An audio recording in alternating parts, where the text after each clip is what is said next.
Asia cup में आज होने वाले भारत पाकिस्तान मैच को लेकर विरोध के सुर बेहद आक्रामक और तेज हैं, लेकिन विरोध और बॉयकॉट की मांग के बीच दोनों टीम इस मुकाबले के लिए मैदान में उतरेंगी।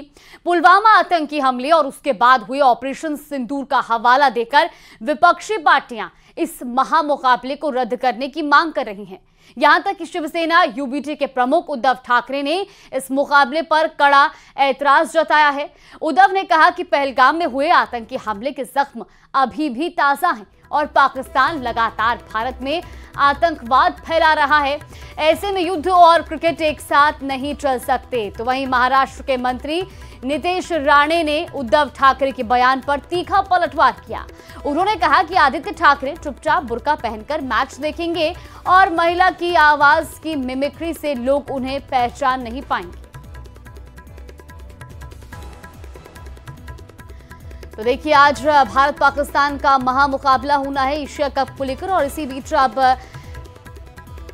राजनीति भी गर्मा गई है। दरअसल सियासी गलियारों में आरोप का दौर शुरू हो गया है। विपक्ष सरकार से मैच को रद्द करने की मांग कर रही है और इस बीच शिवसेना की ओर से भी कई बयान सामने आए हैं। हालांकि आपको बता दें कि बीसीसीआई का कहना है कि भारत की पॉलिसी की वजह से ये मैच करना पड़ रहा है और ऐसे में इसको लेकर के लगातार विपक्ष की ओर से मैच रद्द करने की मांग भी की जा रही है। दरअसल पहलगाम में हुए आतंकी हमले को लेकर के विपक्ष ने हवाला दिया कि अभी तक पहलगाम हमले के जख्म भरे नहीं हैं।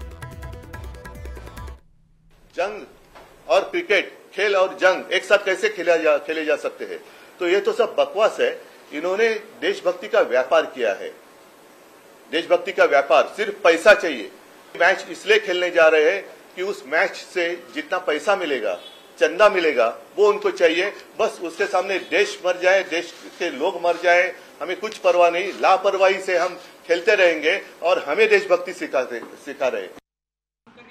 अरे यही आदित्य ठाकरे छुप के भारत पाकिस्तान का मैच देखेगा बुर्खा पहन के, और उसका फायदा ऐसा है, आवाज भी हेल्प कर देगा उसको। मैं औरत हूँ, वो क्या ना कहता हूँ, बुर्खा पहनेगा, ऐसा आवाज आएगा, कौन बोलेगा वो आदित्य ठाकरे? चलो मैडम बैठो, हो गया काम। पाकिस्तान जिंदाबाद। तो देखिए, पक्ष और विपक्ष की ओर से कई तरीके के बयान इस मैच को लेकर आ रहे हैं। जहां एक तरफ बीसीसीआई ने हवाला दिया है कि भारत की पॉलिसी की वजह से ये मैच हो रहा है, तो वहीं विपक्ष और खास तौर पर आपने बयान सुना शिवसेना यूपीटी से उद्धव ठाकरे का बयान सामने आया। उन्होंने कहा कि जंग और खेल एक साथ नहीं हो सकते हैं। एक तरफ तो भारत सरकार जो है या बीजेपी पर उन्होंने निशाना साधते हुए कहा कि एक तरफ तो ये देशभक्ति का नारा लगाते हैं और दूसरी तरफ पाकिस्तान के साथ एशिया कप में भारतीय क्रिकेट टीम मैदान में उतरेगी। पहलगाम हमले के जख्म अभी भरे नहीं हैं कि मैच के लिए टीम मैदान में है। तो वहीं बीजेपी सांसद मनोज तिवारी ने अंतर्राष्ट्रीय नियमों का हवाला देते हुए भारत पाकिस्तान मैच का बचाव किया है। कांग्रेस इसे पहलगाम हमले में मारे गए लोगों के परिवार के जख्मों पर नमक छिड़कने वाला बता रही है। एशिया कप में भारत की टीम खेल रही है और उसमें जितने भी देश आएंगे सामने उससे खेलेगा ही, उसकी मजबूरी है। वर्ल्ड कप में, एशिया कप में, ओलंपिक में खेलना हमारी मजबूरी है, वरना पाकिस्तान से हमारे संबंध अच्छे नहीं है। शायद पाकिस्तान को कभी खेल भावना समझ में आए और वो आतंकवादियों को सरपरस्ती देना बंद करे। इनको इस बात की परवाह नहीं है कि हमारी बहनों का सिंदूर उजड़े हुए अभी कुछ ही पल गुजरे हैं, कुछ ही दिन गुजरे हैं, उनकी आंख के आंसू अब तक सूखे नहीं। बताने की कोशिश ना करेंगे इन अंतर्राष्ट्रीय नियम है, अंतर्राष्ट्रीय मानक है, या आप इधर उधर की बात कर करके इसको लीपापोती से काम नहीं चलेगा। आपकी राष्ट्रभक्ति, आपकी देशभक्ति, आपकी सारी चीज़ें जो हैं वो कहाँ छुप जाती हैं जब ये सारी चीज़ें इस तरह से सामने आती।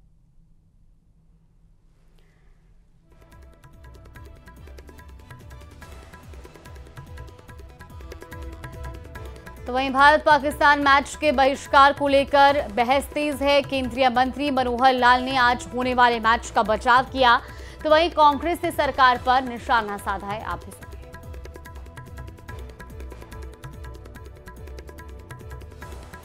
जो आपस में विषय है सिंदूर का ऑपरेशन, ये सब, वो तो कुल मिला करके कोई भी उस विषय को पसंद नहीं करेगा कि हाँ ये चीजें होनी चाहिए। लेकिन जहाँ तक खेल का संबंध है अब खेल की एक भावना होती है, खिलाड़ियों का एक मनोबल होता है, तो उस नाते से उसका कोई बहुत विरोध भी जायज नहीं है। मेरे खून में व्यापार है तो सामने आ रही है। माननीय सर्वोच्च न्यायालय को निर्णय लेना चाहिए और निश्चित मैं आग्रह करूंगा कि इसको जरूर रोकना चाहिए, क्योंकि आम जनता की भावनाएं हैं, वो हमारे देशवासियों की भावनाएं कि ये मैच नहीं होना चाहिए। तो केंद्रीय मंत्री रामदास अठावले ने राजनीति और खेल को अलग अलग रखने की सलाह दी, जबकि फिल्म निर्माता अशोक पंडित ने भारत पाकिस्तान के मैच कराने के फैसले को काला दिन बताया है। मुझे लगता है कि खेलों में राजनीति नहीं लानी चाहिए। जरूर पाकिस्तान को सबक सिखाने का काम नरेंद्र मोदी जी ने ऑपरेशन सिंदूर के माध्यम से किया है, और जिन आतंकवादियों ने पहलगाम में हमला किया था, 26 लोगों की हत्या की थी, उनको उध्वस्त करने का जो काम है, ये काम माननीय नरेंद्र मोदी जी की सरकार ने और हमारे जवानों ने किया है। ये बहुत बड़ा इंसल्ट है हमारे देश को, ये हमारे भारतवासियों के लिए बहुत बड़ी बेइज्जती है। और मैं बोलना चाहूँगा कि जैसे ये खेल शुरू होगा या खेल खेला जाएगा मैदान में, तो जो विक्टिम्स है उनके दिल से जो हाई निकलेगी वो हमारे लिए अच्छी बात नहीं होगी। मैंने तो पहले ही बोल दिया है कि मेरे हिसाब से तो नहीं खेलना चाहिए, बट अभी पता नहीं मुझे क्या होगा, बट मैंने ऑलरेडी क्लियर किया था कि इंडिया ने नहीं खेलना चाहिए। मुझे लगता है कि जब तक देशों के रिलेशंस ठीक ना हो जाए तो फिर क्रिकेट या व्यापार नहीं होना चाहिए, वो मेरी अपनी सोच है। बाकी जैसा सरकार कहती है, वो अगर कहती है सरकार की ये मैच होना चाहिए या व्यापार होना चाहिए तो फिर बिल्कुल ठीक है, बट देशों के हालात ठीक होने चाहिए। जो भारत और पाकिस्तान के बीच मैच होने जा रहा है एशिया कप में, आप लोग क्या चाहते हैं, मैच वो हो या ना हो? जी देखिए, दोनों कंडीशन है इसमें, मैच होना चाहिए या नहीं होना चाहिए ये डिसाइड करने के लिए तो हमारी गवर्नमेंट बैठी हुई है। लेकिन अगर मैच हम ना खेल के सामने वाली टीम को बिना मतलब के 2 पॉइंट्स दें तो वो भी कहीं से कहीं तक ठीक नहीं है। फील्ड कोई भी हो, लड़ेंगे और हराएंगे। बिल्कुल नहीं खेलना चाहिए। हम भारतीयों में एक मतलब खूबी है कि अगर देश की बात आती है तो सबसे पहले देश की बात करते हैं। जैसे हमने कारगिल पर मात दी है, बॉर्डर पे मात दी है, पाकिस्तान में घुस के हमने पाकिस्तान को मात दी ऑपरेशन सिंदूर में, अब एशिया कप में वहाँ पर क्रिकेट के मैदान में मात देनी चाहिए। क्या मैच होना चाहिए या नहीं होना चाहिए? मैच तो होना चाहिए। देखो, वो अलग है और ये अलग है, और हम हर चीज में फतेह पाते हैं। तो देखिए, दुबई में एशिया कप के सबसे बड़े मुकाबले से पहले मैदान पर एक भावुक लम्हा भी देखने को मिला। भारत के ओपनर अभिषेक शर्मा जब नेट पर अभ्यास कर रहे थे तो उनके पिता भी वहां मौजूद थे। उन्होंने बेटे को गले लगाया और उसके बल्ले को चूमकर आशीर्वाद दिया। ये नजारा सोशल मीडिया पर वायरल हो गया। यूएई के खिलाफ पिछले मैच में अभिषेक शर्मा ने 16 गेंदों पर 30 रन बनाए थे। आज के हाई वोल्टेज मैच में अभिषेक शुभमन गिल के साथ पारी की शुरुआत करेंगे और ऐसे में आज भी कई उम्मीदें हैं, लेकिन उससे पहले ये भावुक कर देने वाला पल और ये तस्वीरें भी टीवी स्क्रीन पर।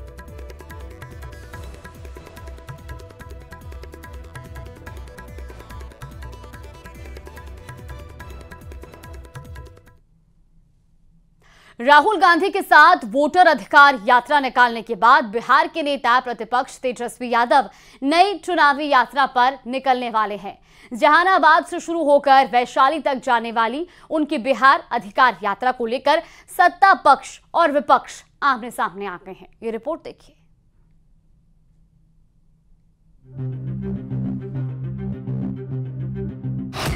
क्या राहुल के सामने कदमे मात खा गए तेजस्वी?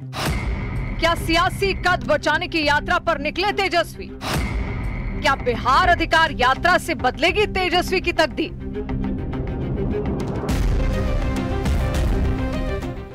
बिहार विधानसभा चुनाव से पहले नेता प्रतिपक्ष तेजस्वी यादव एक बार फिर जनता के बीच जाने की तैयारी में हैं। 16 सितंबर से उनकी बिहार अधिकार यात्रा शुरू हो रही है, जिसमें वो 10 जिलों की तकरीबन 5 दर्जन सीटों का दौरा करेंगे। 16 सितंबर को जहानाबाद से उनकी बिहार अधिकार यात्रा की शुरुआत होगी, जो 20 सितंबर को वैशाली में समाप्त होगी। इस दौरान 5 दिनों में तेजस्वी यादव 10 जिलों और करीब 60 विधानसभा क्षेत्रों में जनसभाएं करेंगे और जनता से सीधा संवाद करेंगे।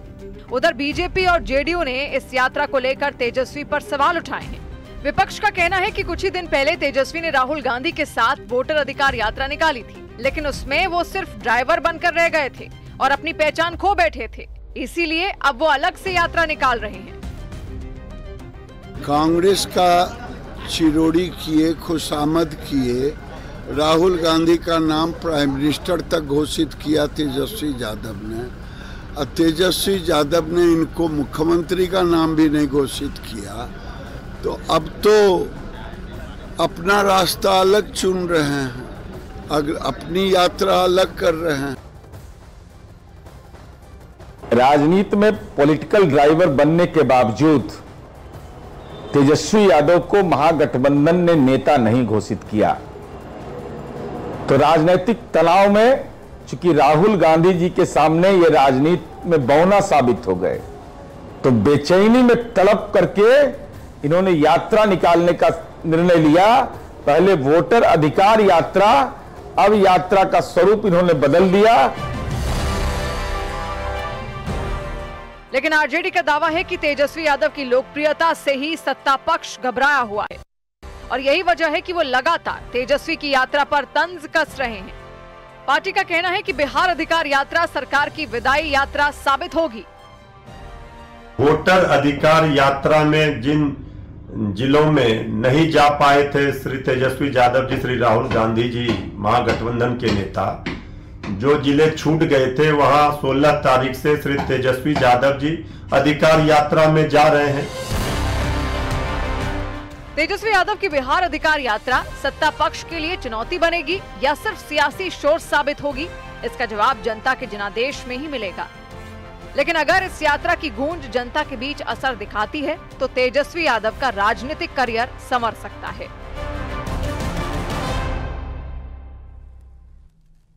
छत्तीसगढ़ की राजधानी रायपुर में न्यूड पार्टी के पोस्टर ने सियासत में तूफान ला दिया है।